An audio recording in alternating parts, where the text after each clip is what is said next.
ও বান্দারে, তোমার মার গর্ভের মধ্যে আমি আল্লাহ রাব্বুল আলামিন নির্দিষ্ট সময় পর্যন্ত রেখে দিলাম। কাউকে 7 মাস, 8 মাস, 9 মাস, কাউকে 10 মাস 10 দিন পর্যন্ত মায়ের গর্ভের মধ্যে আল্লাহ তাআলা রেখে দেন। মায়ের গর্ভে নির্দিষ্ট সময় পর্যন্ত রাখার পরে সুম্মা নুখরিজুকুম তিফলা, ছোট্ট একটা বাচ্চার আকৃতি দিয়া আমি আল্লাহ তাআলা তোমাকে দুনিয়াতে প্রেরণ করে দিলাম। মহান আল্লাহ রাব্বুল আলামিন চমৎকার করে বলছেন, লাকাদ খালাকানাল ইনসানা মিন সুলালাতিন মিন তিন। জোরে বলুন আল্লাহু আকবার। আল্লাহ বললেন, আমি মানুষকে সৃষ্টি করেছি মাটির নির্যাস থেকে। কি থেকে বলেন? মাটির নির্যাস থেকে মহান আল্লাহ রাব্বুল আলামিন মানুষকে সৃষ্টি করেছেন। তাহলে একমাত্র আদম আলাইহিস সালামকে আল্লাহ মাটি থেকে সৃষ্টি করেছেন। আর আদম ছাড়া পৃথিবীতে যত মানুষ আমরা এসেছি, চলে গিয়েছে বা আসবে, সব মানুষকে আল্লাহ মাটির নির্যাস থেকে সৃষ্টি করেছেন। জোরে বলি সুবহানাল্লাহ। বলবেন যে হুজুর মাটির নির্যাস থেকে কেমনে? আমরা পৃথিবীতে জমিনে ফসল ফলাই, কথা বলেন ঠিক কিনা? এই ফসলগুলো চাষ করি, শাক, ফল, ফ্রুট, জমিনে ধান লাগাই, আমরা অনেক ধরনের চাষাবাদ করি। এগুলো কেটে কেটে ঘরে নিয়ে আসি, নিয়ে আসার পরে এগুলো আমরা খাবারের উপযোগী বানাই, এগুলো খাওয়া হয়। এগুলো খাওয়ার পরে আমাদের শরীরে শক্তি সঞ্চার হয়ে যায়। শক্তি সঞ্চার যখন আমাদের হয়ে যায়, তখন যৌবনের চাহিদাটা শরীরে বেড়ে যায়। কথা বলেন ঠিক কিনা? যখন যৌবনের চাহিদা বেড়ে যায়, তখন নিজেকে শান্ত করার জন্য আমাদের স্ত্রীর কাছে চলে যাই। স্ত্রীর কাছে যাওয়ার পরে নিজেদের চাহিদাগুলো আমরা পূরণ করে নেই। মহান আল্লাহ রাব্বুল আলামিন সেই কথাই চমৎকার করে বলছেন, বান্দারে, তোমরা যখন তোমাদের স্ত্রীর কাছে চলে যাও, আর এই সময় আমি আল্লাহ রাব্বুল আলামিন তোমার আর তোমার স্ত্রীর 2 দেহ থেকে 2 ফোঁটা নাপাক পানি বের করে দেই। আর এই 2 ফোঁটা নাপাক স্ত্রীরটা বক্ষদেশ থেকে নির্গত হয়, আর স্বামীরটা পৃষ্ঠদেশ থেকে বের হয়ে আসে। এই নাপাক পানিটা স্বামীর নিকট থেকে স্ত্রীর মধ্যে চলে যায়। স্ত্রীর মধ্যে যখন এই নাপাক পানিটা ইনপুট হয়ে যায়, আল্লাহ রাব্বুল আলামিন তার কারিশমা দিয়া এই নাপাক পানিটা স্ত্রীর রেহেমের মধ্যে সংরক্ষিত করে রেখে দেয়। জোরে বলি সুবহানাল্লাহ। আমার ভাইয়েরা, আমার বন্ধুগণ, তাহলে এই নাপাক পানিটা এর কোনো অস্তিত্ব আছে? জোরে বলেন, আছে? সেই কথাটাই মহান আল্লাহ রাব্বুল আলামিন চমৎকার করে বলছেন, হাল আতা আলাল ইনসানি হিনুম মিনাদ দাহরি লাম ইয়াকু শাইআম মাযকুরা। জোরে বলুন আল্লাহু আকবার। বান্দানে, তোমার কোনো অস্তিত্ব ছিল না, তোমার কোনো পরিচয় ছিল না, তোমার নাম ছিল না, তোমার বংশ পরিচয় ছিল না, কিছুই ছিল না। আমাদেরকে কে পরিচয় দিয়েছেন? জোরে বলেন, কে দিয়েছেন? আল্লাহ তাআলা আমাদের পরিচয়টা সৃষ্টি করে দিয়েছেন। আমাদের কোনো পরিচয় ছিল না, কোনো অস্তিত্ব ছিল না। এই 1 ফোঁটা নাপাক পানি মায়ের রেহেমের মধ্যে চলে গেলেন। মায়ের রেহেমের মধ্যে যখন নাপাক পানি চলে গেলেন, এই নাপাক পানিটা আল্লাহ রাব্বুল আলামিন মায়ের রেহেমের মধ্যে সংরক্ষিত করে রেখে দিলেন। সুম্মা জাআলনাহু নুতফাতান ফি করারিম মাকিন। জোরে বলি আল্লাহু আকবার। এমন একটা সংরক্ষিত জায়গার মধ্যে আল্লাহ রাব্বুল আলামিন এই নাপাক পানিটা রেখে দিলেন। শুধু রেখে শেষ করলেন না, আল্লাহ বলছেন, এরপরে দেখো এই 1 ফোঁটা পানি থেকে পূর্ণাঙ্গ একটা মানুষ আমি আল্লাহ কিভাবে বানাই। মহান আল্লাহ রাব্বুল আলামিন বলছেন, সুম্মা খালাকনান নুতফাতা আলাকাতান ফাখালাকনাল আলাকাতা মুদগা ফাখালাকনাল মুদগাতা ইযামান ফাকাসাউনাল ইযামা লাহমা। জোরে বলুন আল্লাহু আকবার। আল্লাহ রাব্বুল আলামিন বলছেন, বান্দারে, এই 1 ফোঁটা নাপাক পানিকে আমি রিফাইন শুরু করে দেই।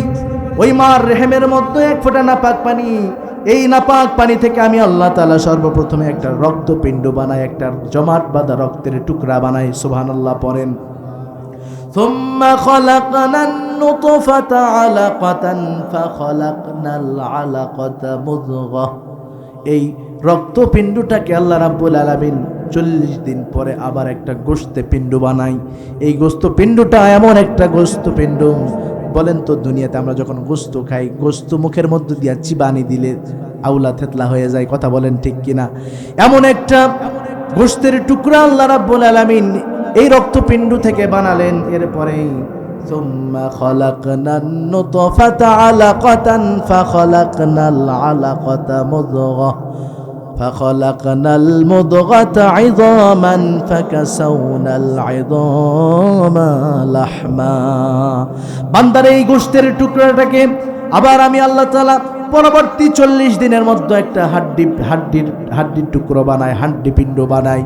এই হাড্ডি পিণ্ডটা বানানোর পরে এর উপরে আমি আল্লাহ তাআলা গোশতের একটা প্রলেপ দিয়ে দেই, গোশত দিয়ে একটা অস্থিপঞ্জর বানায় দেই। এই গোস্তিত্বটা তৈরি করার পরে ফাঁকা সাউনাল আযমা লাহমা, গোস্তের ঘিরানি দেওয়ার পরে এর উপরে আমি আল্লাহ তাআলা ধীরে ধীরে বান্দার একটা আকৃতি বানাতে শুরু করে দেই।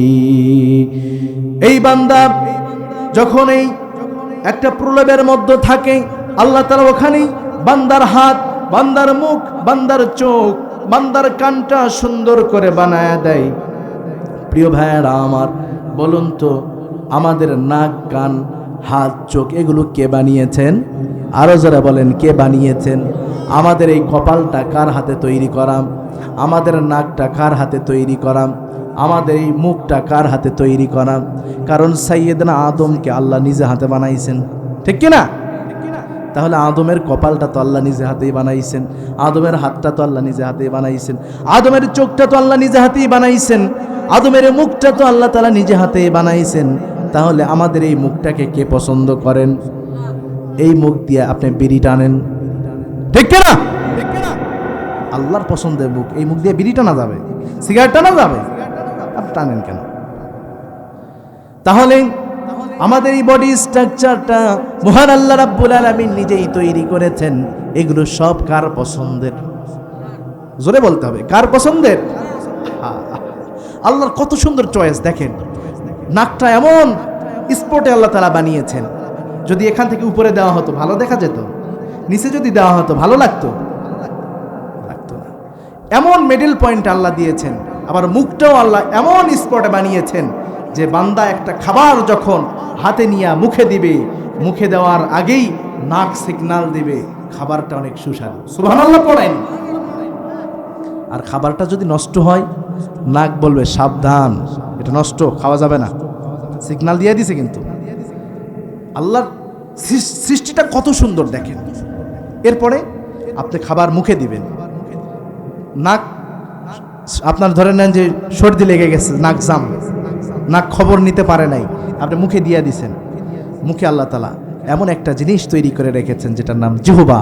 জিহ্বাকে আল্লাহ এমন একটা পদার্থ দিয়ে সৃষ্টি করেছেন, সুবহানাল্লাহ সুবহানাল্লাহ। আপনি মুখে যেটাই দেন আপনার সকল স্বাদগুলো জিহ্বা বুঝতে পারে, সুবহানাল্লাহ। আপনি টক দিলে বুঝবে, ঝাল দিলে বুঝবে, লবণ দিলে বুঝবে, যাই দিবেন তাই আপনাকে জিহ্বা সংকেত ন্যানো সেকেন্ডের মধ্যে আপনার ব্রেনের মধ্যে কাজ করে দিবে যে তোমার মুখে যেটা গেছে এটা হচ্ছে অখাদ্য, কুখাদ্য, খাওয়া যাবে না, বের করে দাও। কথা বলেন ঠিক কিনা? আর যদি ভালো হয় তাহলে জিহ্বা বলবে তাড়াতাড়ি চিবাও আর খাও। সুবহানাল্লাহ। এই সৃষ্টিগুলো কে করেছেন? আল্লাহ তাআলা করেছেন। প্রিয় ভাইয়েরা আমার, তাহলে মার রেহেমের মধ্যে আবার আল্লাহ তাআলা পুনরায় বান্দার বডি স্ট্রাকচার তৈরি করতেছেন। সুবহানাল্লাহ সুবহানাল্লাহ। মহান আল্লাহ রাব্বুল আলামিন বলছেন, এইবার বান্দাকে আমি নির্দিষ্ট সময় পর্যন্ত মায়ের গর্ভের মধ্যে রেখে দিলাম। খারাপ লাগতেছে আপনাদের? এগুলো বিজ্ঞান ভিত্তিক আলোচনা, কোরআন থেকে বিজ্ঞান ভিত্তিক আলোচনা। যারা বিজ্ঞান নিয়ে পড়াশোনা করেছে তারা এই বিষয়গুলো জানবে। এই বিষয় তথ্য আল্লাহ পাকের সৃষ্টি। আপনি আমি যে মানুষ, আমাদেরকে আল্লাহ তাআলা বানিয়েছেন, কেমনে বানিয়েছেন জানার দরকার আছে না নাই? আছে। আল্লাহ বলছেন বান্দা কেমনে বানাই দেখো, তোমার মার গর্ভের মধ্যে আমি নির্দিষ্ট সময় পর্যন্ত রাখলাম। মহান আল্লাহ রাব্বুল আলামিন বলছেন, ওয়ানুকিরু ফিল আরহামি মা নাশাউ ইলা আজালিম মুসাম্মা সুম্মা নুখরিজুকুম তিফলা। ও বান্দারে, তোমার মার গর্ভের মধ্যে আমি আল্লাহ রাব্বুল আলামিন নির্দিষ্ট সময় পর্যন্ত রেখে দিলাম কাউকে। 7 মাস 8 মাস 9 মাস, কাউকে 10 মাস 10 দিন পর্যন্ত মায়ের গর্ভের মধ্যে আল্লাহ তাআলা রেখে দেন। মায়ের গর্ভে নির্দিষ্ট সময় পর্যন্ত রাখার পরে সুম্মা নুখরিজুকুম তিফলা, ছোট্ট একটা বাচ্চার আকৃতি দিয়া আমি আল্লাহ তাআলা তোমাকে দুনিয়াতে প্রেরণ করে দিলাম। সুবহানাল্লাহ পড়বেন না? চিন্তা করেন, তাহলে এক ফোঁটা নাপাক পানির থেকে আল্লাহ রাব্বুল আলামিন পরিপূর্ণ একটা মানুষকে সৃষ্টি করে দিয়েছেন। সুবহানাল্লাহ। আমার তেলাওয়াতকৃত আয়াতের মধ্যেই আল্লাহ তাআলা বলছেন তোমরা ছিলে মৃত্যু, ওই পানিটা কি ছিল? মৃত্যু পানি। এই মৃত্যু পানি থেকে আল্লাহ তাআলা কি করেছেন? জীবিত, অর্থাৎ জীবন প্রাণ দিয়েছেন। সুবহানাল্লাহ। প্রিয় ভাইয়েরা আমার, এইবারে বাচ্চাটা দুনিয়ায় চলে আসলো। আসার পরে এই বাচ্চাটা তার চেহারাটা কত সুন্দর, সুম্মা আনশানাহু খালকান আখার ফাতাবারাকাল্লাহু আহসানুল খালিকিন। বলেন তো, এত সুন্দর চেহারা, এত সুন্দর বডি স্ট্রাকচার আল্লাহ ছাড়া আর কেউ বানাতে পারে নাকি?